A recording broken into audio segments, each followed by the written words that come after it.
이 집에서 나가세요. 당신이 있을 자리가 없어요. 시어머니의 목소리는 제가 알던 그 목소리가 아니었습니다. 3박 4일, 고작 3박 4일 자리를 비웠을 뿐인데 돌아온 제 집 현관 앞에서 저는 그 말을 들어야 했습니다. 손에는 아직 출장 가방이 들려 있었고 발은 여전히 현관 밖에 있었습니다. 제 이름으로 된 집이었습니다. 저는 올해 40입니다. 평범하게 살아왔다고 생각했습니다. 대학을 졸업하고 회사에 취직하고 32에 남편을 만나 결혼했습니다. 남편은 다정했습니다. 적어도 처음에는 그랬습니다. 결혼하기 전 저는 10년 넘게 모은 돈으로 작은 아파트를 한 채 마련했습니다. 서울 외곽의 방 2개짜리 아파트였지만 제 이름 석자가 선명하게 등기부 등본에 찍혀 있는 유일한 자산이었습니다. 부모님께 손 하나 벌리지 않고 제 월급을 쪼개고 또 쪼개서 만든 집이었습니다. 결혼 이야기가 나왔을 때 남편은 말했습니다. 우리 그냥 당신 집에서 시작하자. 나도 모을 때까지 아끼면 되잖아. 저는 괜찮다고 했습니다. 어차피 빈집이었고 둘이 함께 채워가면 된다고 생각했습니다. 결혼 후 우리는 그 아파트에서 살기 시작했습니다. 남편은 월세처럼 생활비를 절반씩 냈고 저는 관리비와 세금을 부담했습니다. 겉으로 보기엔 나쁘지 않은 시작이었습니다. 시어머니는 처음부터 이 집을 좋아하지 않으셨습니다. 아니, 정확히 말하면 이 집이 제 명의라는 사실을 좋아하지 않으셨습니다. 결혼하고 처음 명절에 시댁에 갔을 때 시어머니는 친척들 앞에서 이렇게 말씀하셨습니다. 우리 며느리가 집이 있어서 얼마나 다행이에요. 아들이 빈손이라도 굶지는 않겠다 싶어서. 웃음이 섞인 말이었지만 저는 그 안에 담긴 뜻을 알아들었습니다. 고마운 게 아니었습니다. 아들이 얹혀 사는 집이라는 뜻이었습니다. 그래도 저는 참았습니다. 시어머니와의 관계가 특별히 나쁜 것도 아니었고 명절마다 찾아뵙고 생신 챙기고 전화도 드렸습니다. 남편도 크게 문제가 없는 사람이라고 생각했습니다. 그렇게 8년이 흘렀습니다. 문제가 시작된 건 시아버지 건강이 나빠지면서부터였습니다.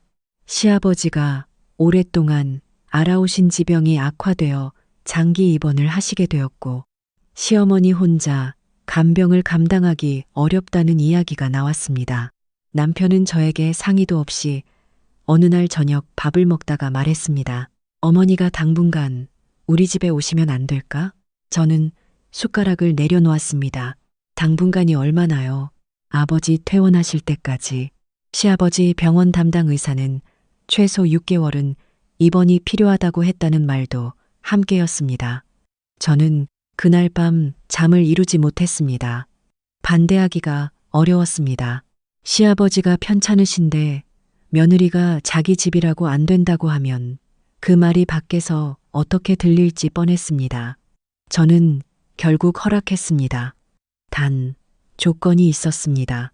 작은 방은 제 서재이니까 어머니는 안방 옆방을 쓰시면 됩니다.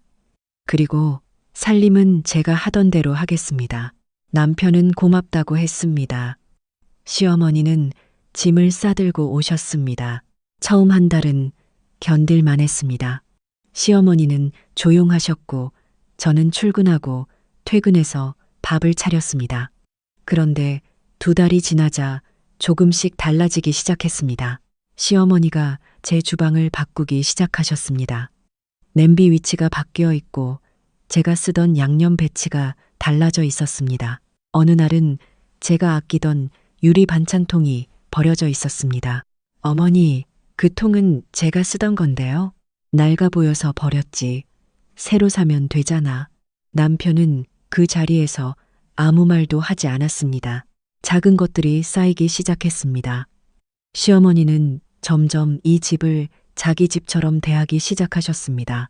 제 물건을 옮기고 제가 걸어둔 액자를 떼어내고 본인이 가져온 물건들로 거실을 채웠습니다.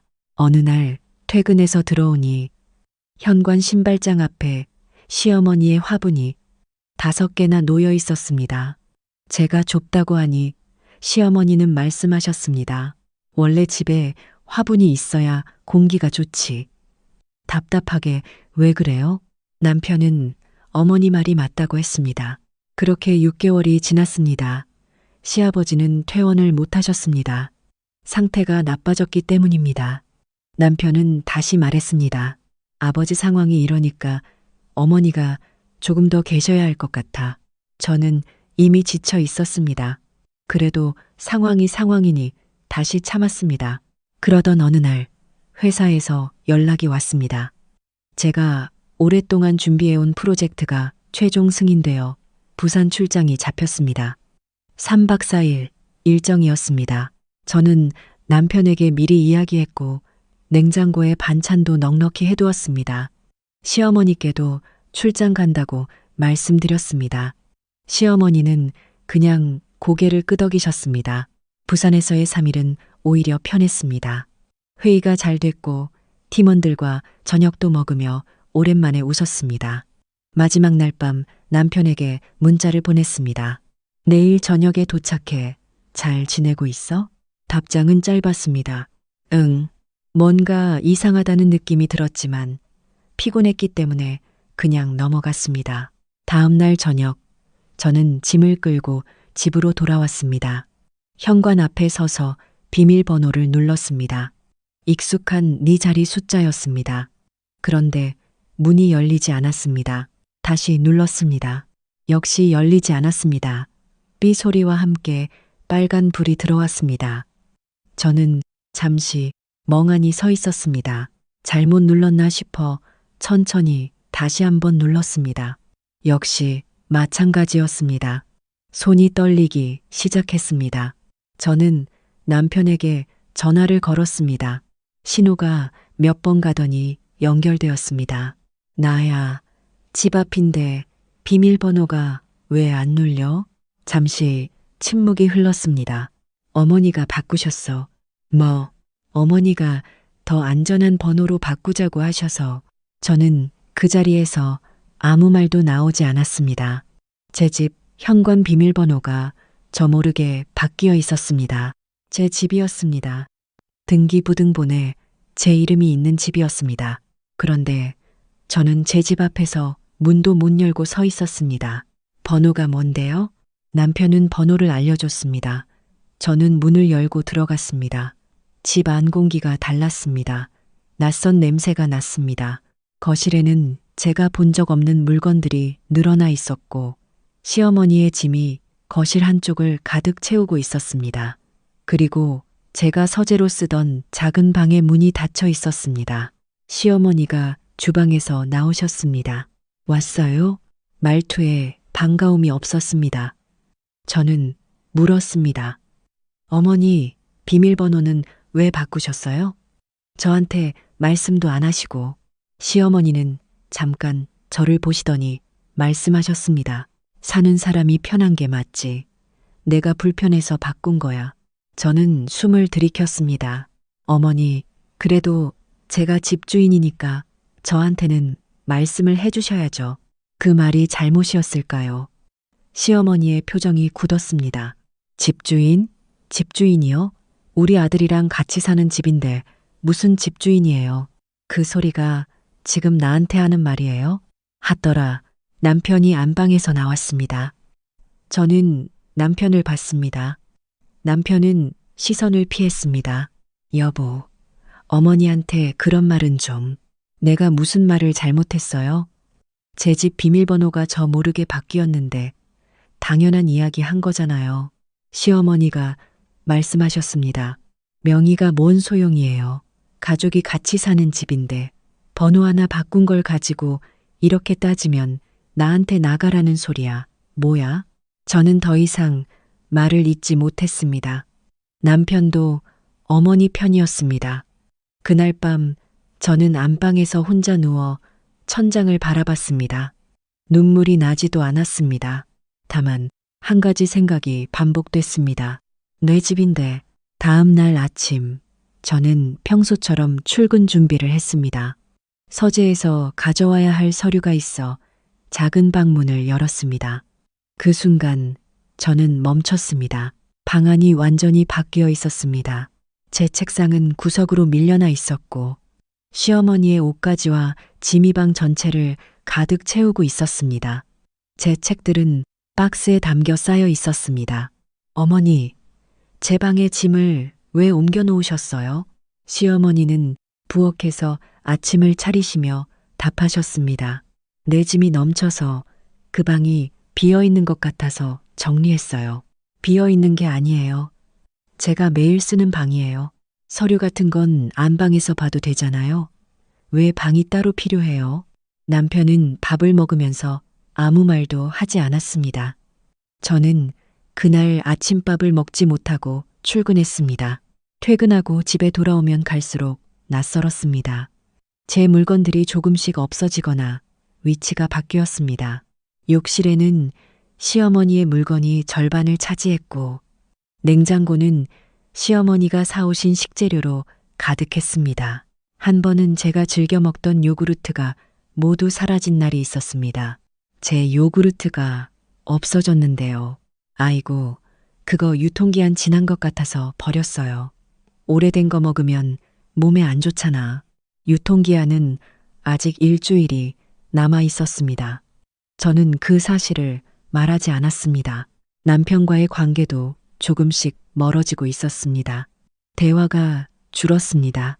아니, 정확히는 남편이 대화를 피했습니다.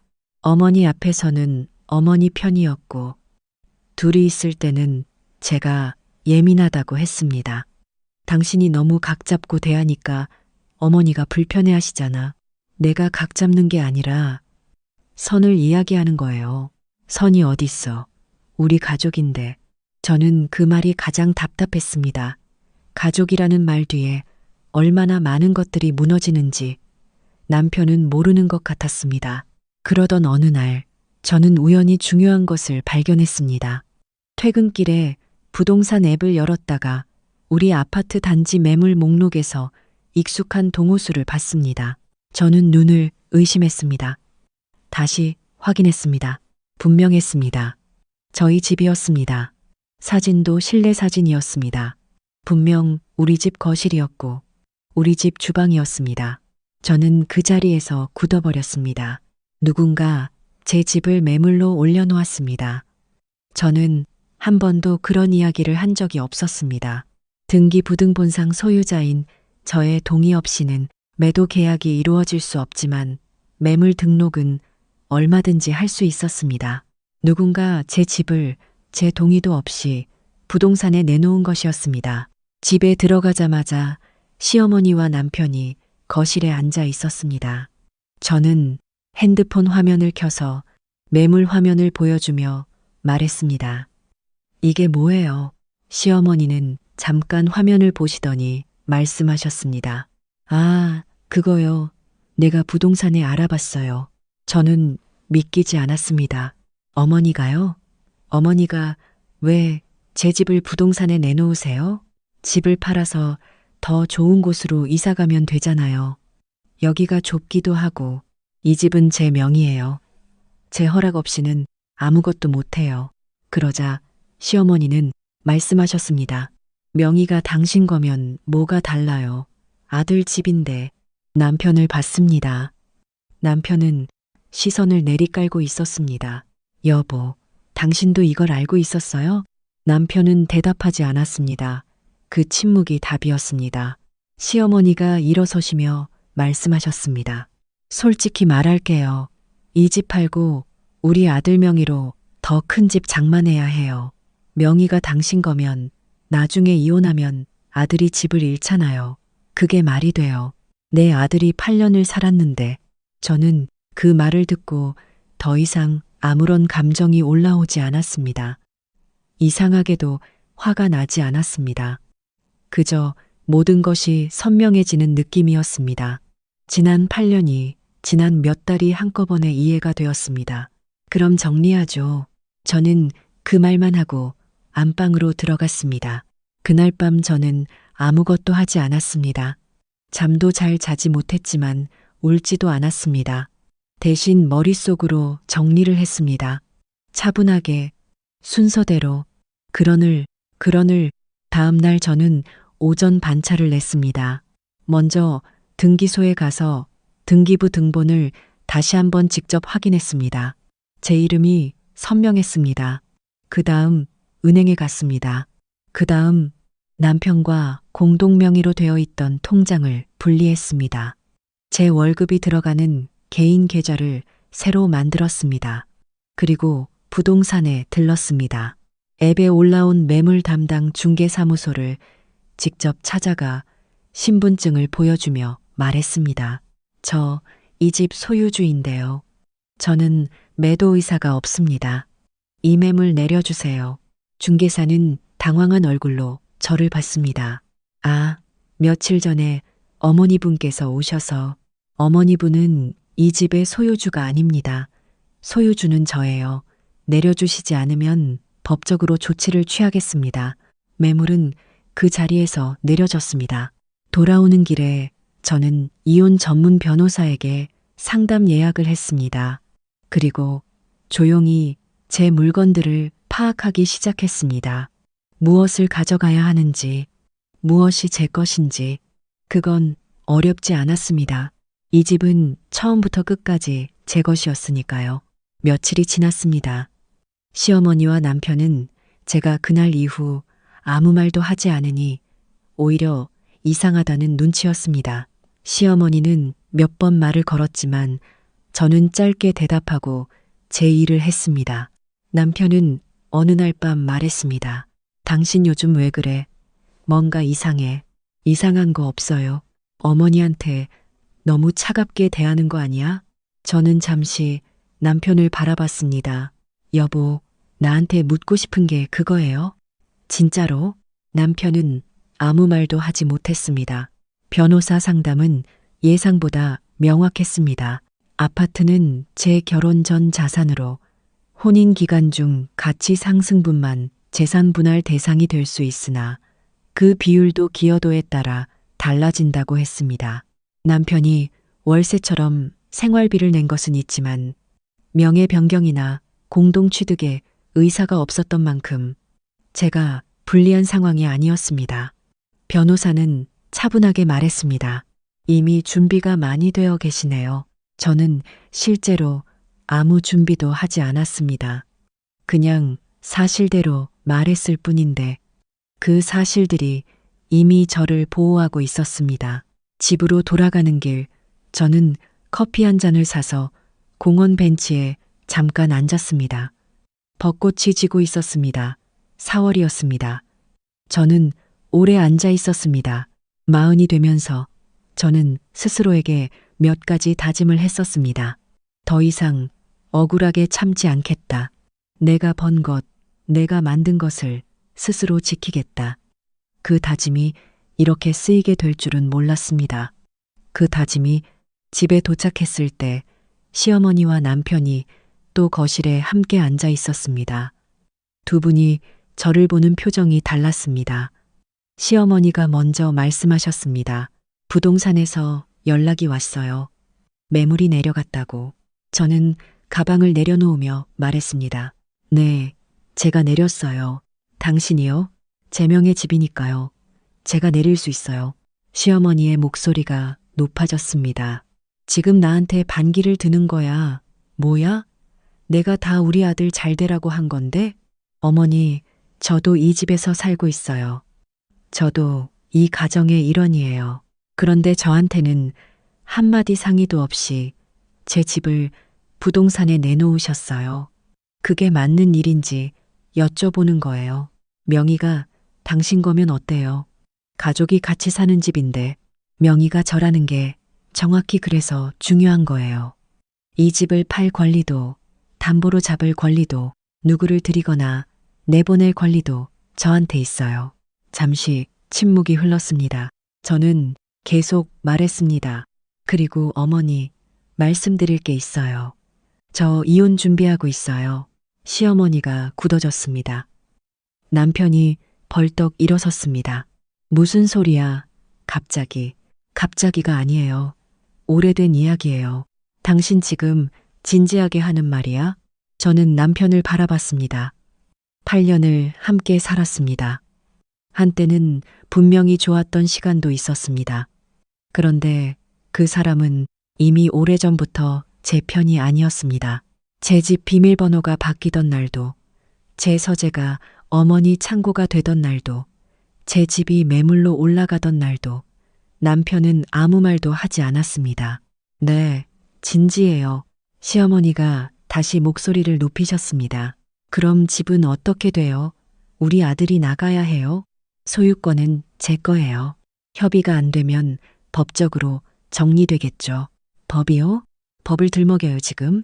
내 아들한테? 저도 법의 보호를 받을 수 있어요, 어머니. 그날 밤은 길었습니다. 시어머니는 전화기를 붙들고 친척들에게 연락하셨고, 남편은 방에서 나오지 않았습니다. 저는 조용히 제 물건들을 하나씩 확인했습니다. 책들, 서류들, 10년 넘게 모아온 것들.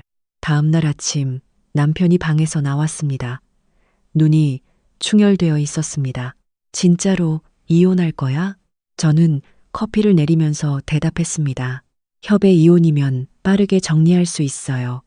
아니면 법적으로 가도 되고요. 어떻게 할지는 당신이 정해요. 집은 내가 살던 집인데 당신 명의가 아니에요. 그게 무슨 상관이야. 8년이잖아. 저는 컵을 내려놓고 남편을 봤습니다. 당신이 8년 전에 그랬죠. 일단 같이 살면서 나중에 공동명의로 바꾸자고. 기억해요? 그 이후로 한 번도 그 이야기를 꺼내지 않았어요. 8년 동안 남편은 아무 말도 하지 못했습니다. 나는 그냥 믿었어요. 가족이니까, 남편이니까. 그런데 어머니가 내 집 비밀번호를 바꾸는 걸 막지 않았고, 내 방이 창고가 되는 걸 막지 않았고, 내 집이 매물에 올라가는 것도 몰랐다고 했잖아요. 아니면 알았어요? 남편은 고개를 숙였습니다. 그 고개 숙임이 대답이었습니다. 알고 있었던 겁니다. 어머니의 계획을, 적어도 일부는. 저는 더 이상 묻지 않았습니다. 그 후로 2주가 지났습니다. 시어머니는 본가로 돌아가셨습니다. 제가 직접 부탁드린 건 아니었습니다. 상황이 달라졌다는 걸 아신 것인지, 아니면 이미 계획이 틀어졌다고 판단하신 건지. 나가시면서 시어머니는 제게 한마디 하셨습니다. 나중에 후회하지 마요. 저는 웃지도 않았습니다. 화도 나지 않았습니다. 감사했습니다. 어머니, 그게 전부였습니다. 협의 이혼 절차는 생각보다 차분하게 진행됐습니다. 남편은 더 이상 집을 요구하지 않았습니다. 아파트는 제 결혼 전 단독 취득 자산이었고, 남편도 변호사를 통해 그 사실을 확인한 뒤였습니다. 생활비 분담과 공동통장 잔액만 합의로 정리됐습니다. 이혼 확인서를 받던 날, 저는 혼자였습니다. 법원 밖을 나서면서 처음으로 숨이 트이는 느낌이 들었습니다. 집으로 돌아왔습니다. 현관문을 열었습니다. 제가 새로 설정한 비밀번호로, 아무도 바꿀 수 없는 제 번호로. 집안이 조용했습니다. 오랜만에 느껴보는 조용함이었습니다. 불을 켰습니다. 거실이 제 것으로 돌아와 있었습니다. 시어머니의 화분도 낯선 물건들도 사라져 있었습니다. 제가 하나씩 정리했습니다. 저는 서재문을 열었습니다. 다시 원래대로 돌려놓은 책상 위에 앉았습니다. 제 책들이 제자리에 꽂혀 있었습니다. 40이었습니다. 다시 시작하기에 이른 나이는 아니었습니다. 물론 늦은 나이도 아니었습니다. 저는 오래 앉아 있었습니다. 슬프지도 기쁘지도 않았습니다. 그냥 차분했습니다. 오래 있고 살았던 차분함이었습니다. 창밖에 4월의 바람이 지나갔습니다. 저는 일어나서 커피를 끓였습니다. 제가 좋아하는 컵에 따라서 서재 창문 앞에 섰습니다. 이 집을 처음 샀던 날이 기억났습니다. 혼자 계약서에 도장을 찍으며 손이 떨렸던 것도요. 그날의 제가 지금의 저를 지켜준 셈이었습니다.